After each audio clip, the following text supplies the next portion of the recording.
Bismillahirrahmanirrahim. Assalamualaikum warahmatullahi wabarakatuh. Alhamdulillahi rabbil alamin. Wassalatu wassalamu ala ashrafil anbiya'i wal mursalin Sayyidina Muhammadin wa ala alihi wa sahbihi ajma'in. Allahumma aslih ummata Muhammadin sallallahu alaihi wasallam wa farrij an ummati Muhammadin sallallahu alaihi wasallam warham ummata Muhammadin sallallahu alaihi wasallam wansur wahfaz wa ayyid nahdatal watan fil alamin bihaqqi Muhammadin sallallahu alaihi wasallam. Rabbi shrah li sadri wa yassir li amri wahlul 'uqdatam min lisani yafqahu qawli waj'al li waziran min ahli amma ba'du.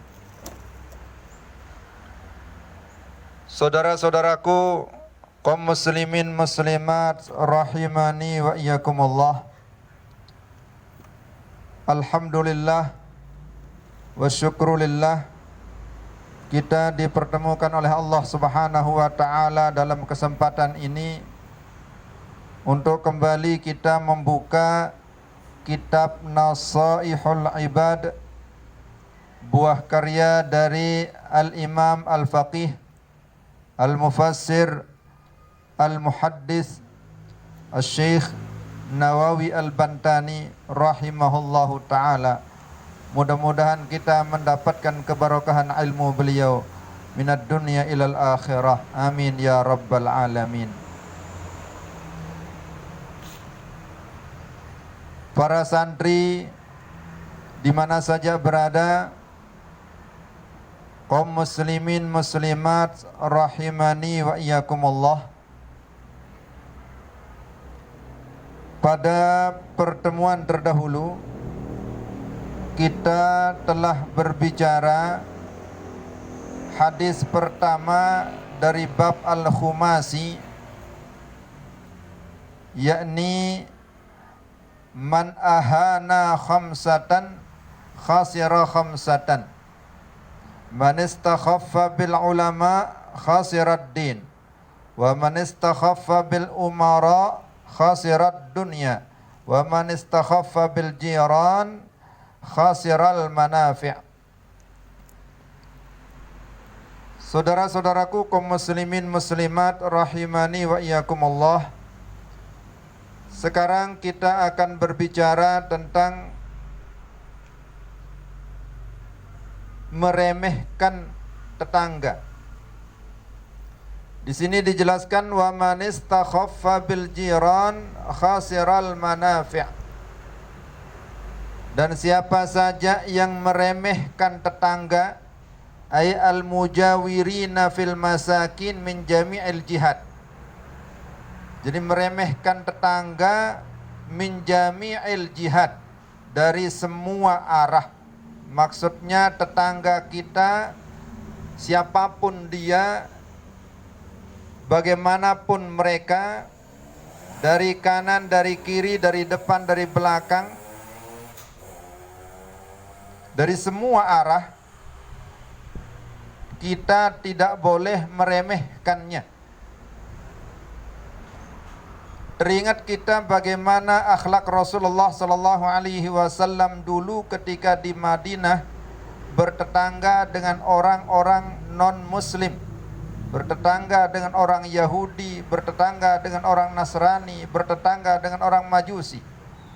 Mereka orang-orang non-muslim selalu merasa aman dan tidak pernah merasa diremehkan, tidak pernah merasa terhina bertetangga dengan Rasulullah sallallahu alaihi wasallam. Dan sekarang ini kita selaku umat Rasulullah sallallahu alaihi wasallam sudah sepatutnya mengikuti akhlak beliau. Jangan pernah kita meremehkan tetangga. Saudara-saudaraku kaum muslimin muslimat rahimani wa iyyakumullah, meremehkan tetangga saja tidak boleh, apalagi mengolok-olok mereka atau menyakiti mereka atau membiarkan mereka tersakiti oleh orang lain dan juga oleh tangan kita sendiri. Di dalam hadis Rasulullah sallallahu alaihi wasallam menegaskan, al-muslimu man salimal muslimuna min lisanihi wa yadihi, bahwa orang muslim yang sejati, yakni yang selalu memberikan rasa aman terhadap tetangga-tetangganya, tidak menyakitinya, tidak mengolok-oloknya, baik itu secara langsung atau tidak langsung, baik itu dengan mulutnya ataupun dengan perilakunya. Jadi di dalam bertetangga ada kewajiban-kewajiban yang harus kita perhatikan selain hak-hak yang harus kita dapatkan. Jadi salah satu kewajiban kita bertetangga yakni wajib untuk kita saling menjaga. Jangan sampai ada di antara kita saling menyakiti atau saling memberikan rasa sakit atau saling mengolok-olok di antara sesama. Salah satu perilaku yang harus kita lakukan di dalam menjaga diri dalam bertetangga itu, yakni kita memelihara kesehatan diri dan memelihara kesehatan mereka. Kalau dalam bahasa kita saat sekarang ini, jangan kita melakukan sesuatu yang bisa mendatangkan penyakit pada diri kita atau mendatangkan penyakit pada tetangga-tetangga kita. Mari kita kembali kepada aturan-aturan bertetangga baik dalam negara kita maupun dalam agama kita. Agama maupun negara sudah mengatur tata cara kita bertetangga sehingga ada istilah kita menjaga kerukunan antar umat beragama, kerukunan intern umat beragama, dan kerukunan di dalam kita beragama. Saudara-saudaraku kaum muslimin muslimat rahimani wa iyyakumullah. Apabila kita meremehkan tetangga, maka khasiral manafi', maka kita akan kehilangan manfaat. Hancurlah manfaat ay al khairat allati yatawassalu biha ilal matlub. Kita akan kehilangan banyak sekali kebaikan. Kita akan kehilangan manfaat daripada bertetangga itu sendiri. Yakni salah satu manfaatnya yakni kita bisa saling tolong menolong dengan mereka. Diringankan kita oleh Allah Subhanahu wa taala dalam ma'isyah kita. Diringankan kita oleh Allah Subhanahu wa taala dari segala hal ketika kita bisa menjalankan hak dan kewajiban kita bertetangga itu. Namun ketika kita meremehkan sekali lagi, maka hilanglah semua itu. Maka kita akan menjadi orang yang rugi, bahkan jauh dari Allah Subhanahu wa taala. Rasulullah sallallahu alaihi wasallam menyebut, walladzi nafsi biyadihi. Jadi Rasulullah sallallahu alaihi wasallam bersumpah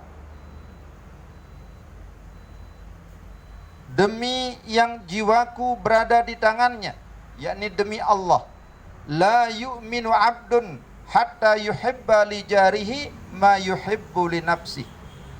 Tidak sempurna iman seorang hamba hingga dia mencintai tetangganya seperti dia mencintai dirinya sendiri.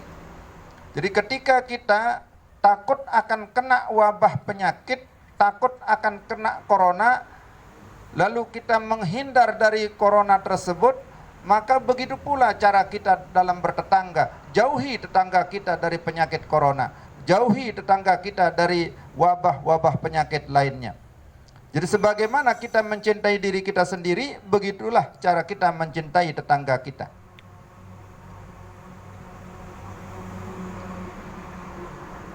Hadis tersebut diriwayatkan oleh Imam Muslim. Wa ruya annahu sallallahu alaihi wasallam qala innallaha ta'ala yuhibbur rijala lahu jaru su'in yu'dhihi fayasbiru ala adahu wa yahtasibuhu hatta yakfiyahu Allahu bihayatin aw mautin. Dalam hadis ini dijelaskan oleh Rasulullah sallallahu alaihi wasallam bahwasanya Allah Subhanahu wa taala senang atau cinta terhadap seseorang yang memiliki tetangga yang tetangga yang jelek, yang suka menyakitinya, dan dia bersabar atas apa yang dilakukan oleh tetangganya itu. Jadi fayasbiru ala adahu, dia bersabar atas penyakit-penyakit yang didatangkan oleh tetangga itu. Jadi Allah Subhanahu wa taala memberikan kelebihan yang sangat istimewa. Orang yang memiliki tetangga yang jelek, tapi dia bisa bersabar menghadapi tetangganya itu,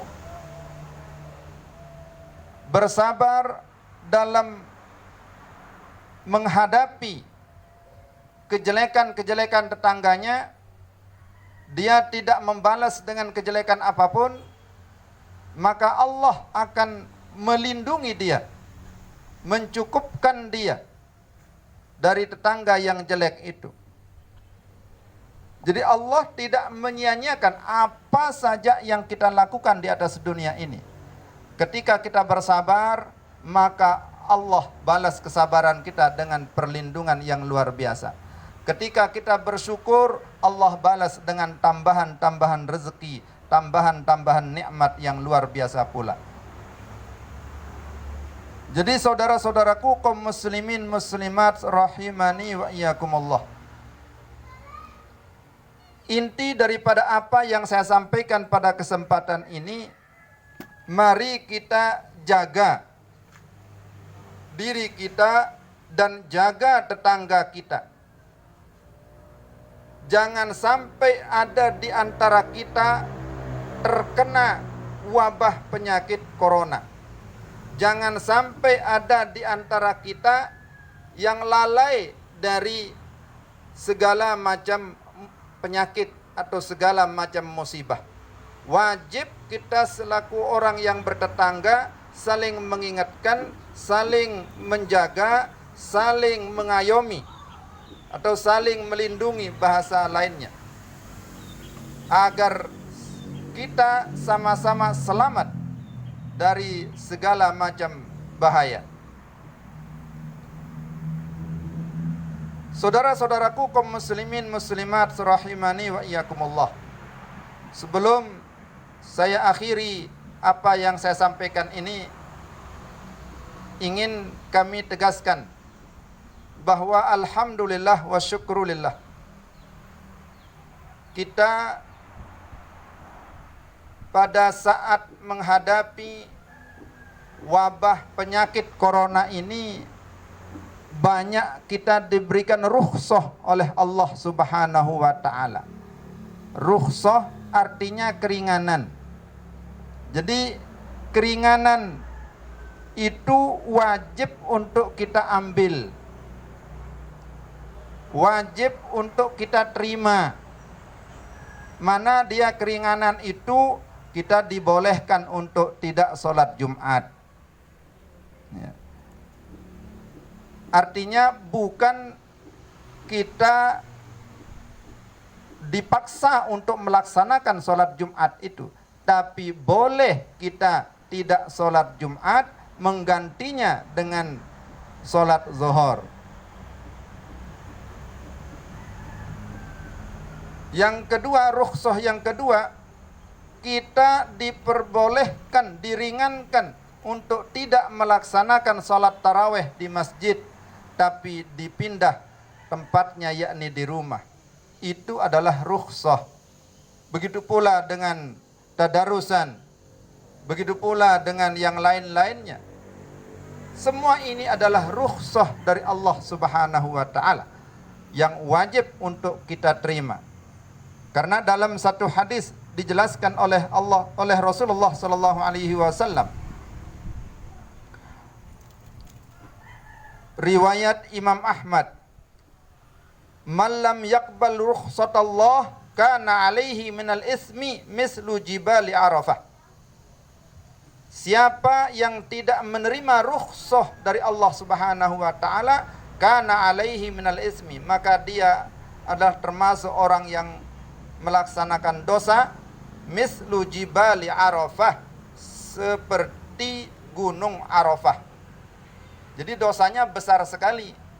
Oleh sebab itu, mari kita terima rukhsah ini dengan hati yang lapang, hati yang ikhlas. Kita pindahkan sholat Jumat kita ke rumah masing-masing. Kalau tidak bisa dilaksanakan sholat Jumat di rumah, ya gantilah dengan sholat zuhur. Kita pindahkan tempat taraweh kita yang dulu di masjid atau di musholla, pindahkan sekarang ke rumah kita. Begitu pula tadarusan dan lain sebagainya. Dan di sini ketika kita menerima rukhsah itu, kita juga sedang melaksanakan sunnah Rasulullah sallallahu alaihi wasallam, yani firra minal majzum firaraka minal asad. Larilah kamu sejauh-jauhnya dari penyakit menular, seperti kamu lari ketakutan dari singa. Ini adalah sunnah Rasulullah sallallahu alaihi wasallam. Maka oleh sebab itu, mari bersama-sama saling bergandeng tangan, saling mengingatkan di antara kita agar benar-benar kita mendapatkan keridhaan Allah Subhanahu wa taala, dan mudah-mudahan kita mendapatkan keselamatan, keamanan, rahmat, yang dengan semua itu kita akan jauh dari segala macam wabah, kita akan jauh dari segala macam bencana. Mudah-mudahan apa yang saya sampaikan ini ada barokahnya, ada manfaatnya. Mudah-mudahan Allah meridai kita semua. Amin ya rabbal alamin. Wallahu a'lamu bis-shawab. Walhamdulillahi rabbil alamin. Wallahul muwaffiq wal hadi ila sabilir rasyad. Tsumma assalamu alaikum warahmatullahi wabarakatuh.